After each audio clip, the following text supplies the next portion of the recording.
So I was listening to the NBA Countdown, and I don't like the show, but you know, it's fun, it's for comedy. But they got kind of serious for a second. I like when they get serious because, you know, it's Jalen Rose and Michael Wilbon on the show. Stephen A just kind of have to ignore a little bit when you're talking about like real NBA stuff. They had a really interesting discussion about, you know, we know Steph Curry's a top 5 point guard. What will make him a a number 2 point guard? What will we need to see for us to be like, okay, Steph Curry, obviously number 2. Like, we always do that with Magic Johnson. Magic Johnson, obviously the best point guard ever. You know, with Steph Curry, I think the obvious ranking is like, okay, yeah, Steph Curry is top 5 point guard ever. What should happen to get him to a number 2 spot? I was like, for a second, I was like, wow. I've never really thought of Steph Curry being maybe a second best point guard ever. And I think it's pretty feasible.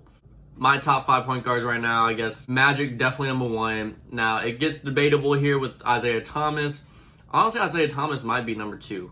The competition isn't that crazy.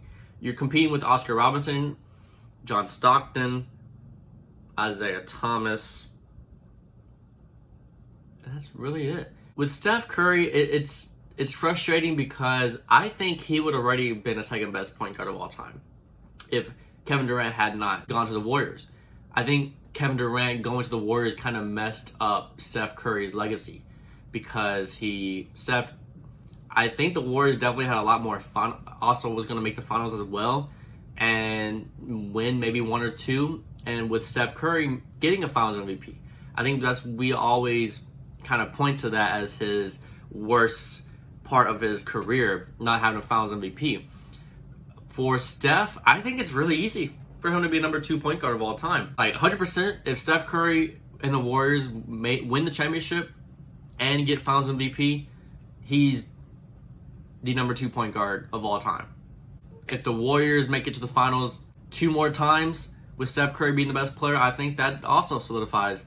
This video is basically like, wow, I'd never really thought of Steph Curry being a number 2 point guard of all time. And I think it could really happen.